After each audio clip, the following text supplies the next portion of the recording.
Professor ইউনূসের বিরুদ্ধে অবশেষে মামলা হতে চলেছে। এটা এযাবৎকালের সবথেকে বড় নিউজ হতে পারে। প্রফেসর ইউনূস মামলায় ফেঁসে যাচ্ছেন এবং সেই মামলাগুলোর মধ্যে রয়েছে রাষ্ট্রদ্রোহিতার মামলা। এর আগে একজন আইনজীবী এই ঘোষণা দিলেও সেই প্রক্রিয়া এখন পর্যন্ত বাস্তবায়িত হয়নি, কিন্তু এবার ঢাকা বিশ্ববিদ্যালয়ের অধ্যাপক শেখ হাফিজুর রহমান কার্জন তিনি ঘোষণা দিয়েছেন প্রফেসর ইউনূসের বিরুদ্ধে একাধিক মামলা করার।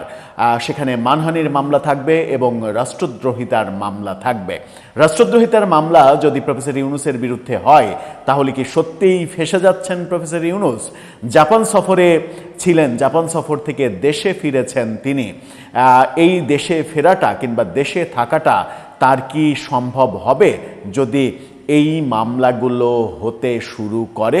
চলুন একটু জেনে দেখি কি বলছেন হাফিজুর রহমান কার্জন, কেন মামলা করতে চাইছেন তিনি।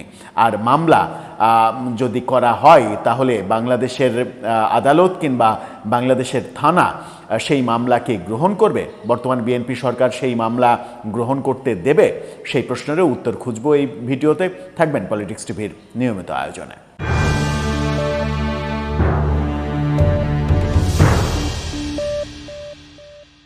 দর্শক, বলছিলাম ডক্টর ইউনূসের বিরুদ্ধে মামলার কথা। তার আগে একটি মানবিক ব্যাপার বলতে চাই। ফুড ফর অল, সবার জন্য খাদ্য।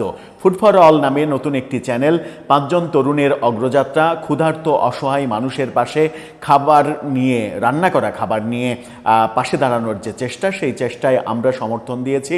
আপনারাও আমাদের যারা দর্শক তারা ওদেরকে অনুপ্রাণিত করবেন, সহযোগিতা করবেন। ডেসক্রিপশন বক্সে লিঙ্ক দেওয়া আছে, সেই লিঙ্কে গিয়ে তাদের চ্যানেলটি সাবস্ক্রাইব করে তাদেরকে অনুপ্রাণিত করবেন, সেই প্রত্যাশা আমাদের রইল। চলে যাচ্ছি মূল আলোচনায়। বলছিলাম প্রফেসর ইউনূসের বিরুদ্ধে মামলা হতে চলেছে, এমনই চাঞ্চল্যকর তথ্য দিয়েছেন কদিন আগেই সন্ত্রাস বিরোধী আইনে কারাগারে অযথা বিনা অপরাধে যাকে নেওয়া হয়েছিল, প্রফেসর ইউনূস যাকে নিয়েছিলেন, সংবিধান নিয়ে আলোচনার একটা গোলটেবিল আয়োজন থেকে তাকে কারাগারে নেওয়া হয়েছিল এবং 3 মাসেরও বেশি সময় কারাগারে থাকার পরে যিনি জামিনে মুক্ত হয়েছেন সেই ঢাকা বিশ্ববিদ্যালয়ের আইন বিভাগের অধ্যাপক হাফিজুর রহমান কার্জন। আইন বিভাগের আরেক অধ্যাপক মেটিকুলাস আসিফ নজরুলের মেটিকুলাস ডিজাইনে হাফিজুর রহমান কার্জনকে কারাগারে থাকতে হয়েছে। এবার হাফিজুর রহমান কার্জন স্পষ্ট জানিয়ে দিয়েছেন প্রফেসর ইউনূস এবং তার 2 হাত, তার গং আসিফ নজরুল এবং স্বরাষ্ট্র উপদেষ্টা, এই 3 জনের বিরুদ্ধে তিনি মামলা করবেন, মানহানির মামলা। প্রথম মামলাটা তিনি করবেন মানহানির মামলা। তাকে বিনা দোষে বিনা অপরাধে জেলে নিয়ে সন্ত্রাস বিরোধী আইনে মামলা দিয়ে তার সম্মান ক্ষুণ্ণ যেমন করা হয়েছে, তেমনি জেলে রেখে তার শারীরিক এবং মানসিক অনেক বড় ক্ষতি করা হয়েছে এবং সেই ক্ষতির কারণে 10 কোটি টাকা ক্ষতিপূরণ চেয়ে এই 3 জনের বিরুদ্ধে মামলা করতে চেয়েছেন তিনি। এই 3 জনের বিরুদ্ধে 10 কোটি টাকার ক্ষতিপূরণ চেয়ে মামলা শুধু করবেন তাই নয়, তিনি স্পষ্ট জানিয়েছেন প্রফেসর ইউনূস এবং তার গং, তার সাঙ্গপাঙ্গরা বাংলাদেশে মুক্তিযুদ্ধ বিরোধী যে এজেন্ডা বাস্তবায়নের চেষ্টা করেছেন, রিসেট বাটন টিপে মুক্তিযুদ্ধের স্মৃতি ভুলিয়ে দেওয়ার চেষ্টা করেছেন, সারা দেশে মুক্তিযুদ্ধের ভাস্কর্য ভেঙে মুক্তিযুদ্ধ বিরোধী রাজাকারদের আস্ফালন তৈরি করেছেন, সেই কারণে তার বিরুদ্ধে দেশদ্রোহিতার মামলাও তিনি করবেন। এই কাজগুলো দেশদ্রোহিতার কাজ এবং তার বিরুদ্ধে দেশদ্রোহিতার মামলা তিনি করতে চলেছেন। খুব শীঘ্রই এই মামলাটা তিনি করবেন। তিনি দৈনিক সংবাদের সঙ্গে একটি সাক্ষাৎকারে এই কথা বলেছেন। তার বক্তব্যের সামান্য একটু অংশ আপনারা শুনে আসুন, তাহলে বুঝতে পারবেন তিনি 2টা বিষয়ে কি কথা বললেন। আমি এটার জন্য ডক্টর মোহাম্মদ ইউনূসকে আসামি করে, আইন উপদেষ্টা এবং স্বরাষ্ট্র উপদেষ্টা তাদেরকে আসামি করে আমি মামলা করব। যে সরকার মুক্তিযুদ্ধ এবং সংবিধানের বিরুদ্ধে ব্যবস্থা নিচ্ছে কিংবা সেটাকে হতে দিচ্ছে না, সন্ত্রাসকে প্রশ্রয় দিয়ে, সেটা তো রাষ্ট্রবিরোধী সরকার এবং তারা তো রাষ্ট্রদ্রোহিতা করছে। রাষ্ট্রদ্রোহিতার মামলাও হবে। হাফিজুর রহমান কার্জন স্পষ্ট করে জানিয়েছেন যখন এই মামলার কথা, তখন প্রশ্ন হচ্ছে ডক্টর ইউনূস জাপান সফর শেষে আবার দেশে ফিরেছেন। 1 বছরের জন্য তার এসএসএফ নিরাপত্তা নিজেই নিজেকে দিয়ে গেছেন ক্ষমতায় থাকতে, নিজেই নিজেকে ভিভিআইপি ব্যক্তি হিসেবে ঘোষণা করে, যেটা মানে বিশ্বে মানে বিরল একটা ঘটনা যে নিজেই নিজেকে ভিভিআইপি ঘোষণা করা হচ্ছে।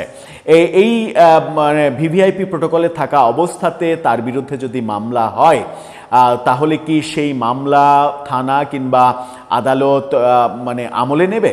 এটা একটা প্রশ্ন। থানা কি মামলা গ্রহণ করবে?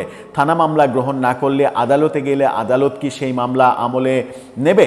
আদালত মামলা আমলে নিয়ে থানাকে তদন্ত করার ভার দিলে থানা থেকে তদন্ত করে প্রফেসর ইউনূসের বিরুদ্ধে এই ব্যাপারগুলো প্রমাণিত হয়েছে সেরকম রিপোর্ট কি দেয়া হবে? যদি এরকম মামলা হয় তাহলে প্রফেসর ইউনূসকে কি গ্রেপ্তার করা হবে? বর্তমান সরকার প্রফেসর ইউনূসকে গ্রেপ্তার করার পথে যাবে? বর্তমান সরকার 111-এর যে কুশীলব যারা পেছনের কারিগর ছিলেন তাদের অনেককেই গ্রেপ্তার করা শুরু করেছে এমনটা দেখছি। 111-এর অন্যতম কুশীলব ডক্টর ইউনূস নিজেও, যিনি ওই সময় রাজনৈতিক দল তৈরি করার চেষ্টা করেছেন, -2 ফর্মুলা খালেদা জিয়া এবং শেখ হাসিনাকে গ্রেপ্তার করে তাদেরকে জেলে রাখার যে বন্দোবস্ত, তারেক রহমানকে নির্যাতন করে দেশের বাইরে জোর করে পাঠানোর যে বন্দোবস্ত, এগুলোর পেছনে ডক্টর ইউনূসের একটা বড় মাস্টারমাইন্ড ভূমিকা ছিল বলে অনেকে মনে করেন। তাহলে সেই ব্যাপারে 111-এর কুশীলব শুধুমাত্র মানে জেনারেল মাসুদরা কিংবা তৎকালীন ডিজিএফআই প্রধানরা শুধু, নাকি প্রফেসর ইউনূসের মতো যারা মাস্টার প্ল্যান করেছেন পেছনে বসে থেকে তারাও এই কুশীলব এবং তাদেরকেও গ্রেপ্তার করা হবে? এই প্রশ্ন যখন সামনে আসছে, এবং এই প্রশ্নটা আজকেই সামনে এনেছেন গোলাম মাওলা রনি, সাবেক রাজনীতিবিদ এবং বিশ্লেষক, তাই তিনি বলেছেন যে মূলত ব্রেন থেকে যাদের এসেছে 111-এর এই তত্ত্ব তাদেরকে টার্গেট করতে হবে, চুনোপুটিদের টার্গেট করে কোনো লাভ নেই। এরকম আলোচনা যখন চলছে তখন হাফিজুর রহমান কার্জনের এই মামলার ঘোষণা প্রফেসর ইউনূসের বিরুদ্ধে, সেটা একটা গুরুত্বপূর্ণ ব্যাপার। এখন দেখার বিষয় হাফিজুর রহমান কার্জন মামলা করলে সেই মামলা গ্রহণ করা হয় কিনা, গ্রহণ করলে সেই মামলার পরিপ্রেক্ষিতে প্রফেসর ইউনূসকে গ্রেপ্তার করা হয় কিনা। সেখানে আবার প্রশ্ন আসবে যে মামলা প্রমাণিত না হওয়া পর্যন্ত তো গ্রেপ্তার করা যাবে না কাউকে, তাহলে মেটিকুলাস ডিজাইনে প্রফেসর ইউনূস তার 1.5 বছরে শুধুমাত্র অভিযোগের ভিত্তিতে কিংবা মিথ্যা অভিযোগের ভিত্তিতে, যেমন হাফিজুর রহমান কার্জনকে বিনা অপরাধে হাজার হাজার মানুষকে বিনা অপরাধে যে কারাগারে রেখেছিলেন এবং কারাগারে এখনো তারা মানে পড়ছেন, সেই যে ডিজাইন তিনি করেছিলেন সেই ডিজাইন কোন আইনে করেছিলেন?